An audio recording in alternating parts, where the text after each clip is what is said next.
વડોદરામાં ડીજે સ્પીકરમાં વધારાના pressure meet લગાવી ધ્વનિ પ્રદૂષણ ફેલાવનારા ડીજે સંચાલકો ઉપર વડોદરા પોલીસ દ્વારા કાર્યવાહી કરવામાં આવી છે।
મારુતિ ઇલેક્ટ્રોનિક્સ, હરસિદ્ધિ ઇલેક્ટ્રોનિક્સ,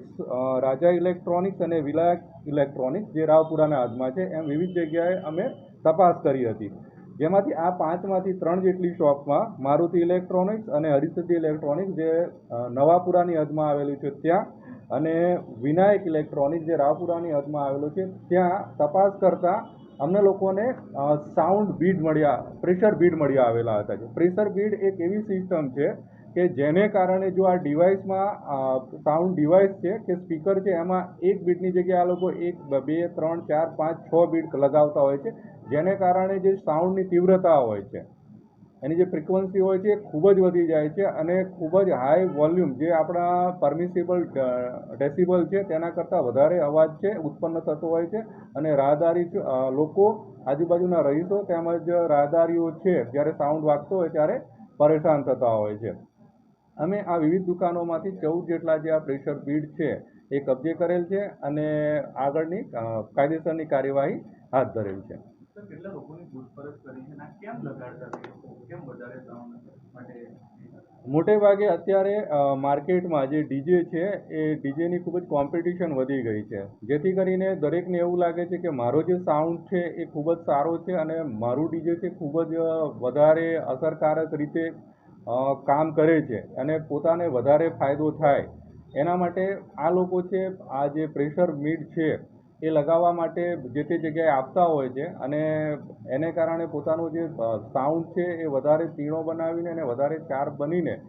જે ગ્રાહકોને છે આકર્ષવા માટે આનો ઉપયોગ કરતા હોય છે। અત્યારે અમે જે 5 જેટલી દુકાનો છે એમાં તપાસ કરી હતી, એમાંથી 3 જેટલી જે શોપ છે એમાંથી જે આ પ્રેશર મીડ મળી આવ્યા હતા તો એને અમે કાયદેસર રીતે સીઝ કરેલ છે અને એના માલિકોને બોલાવી અને આની પૂછપરછ કરેલ છે।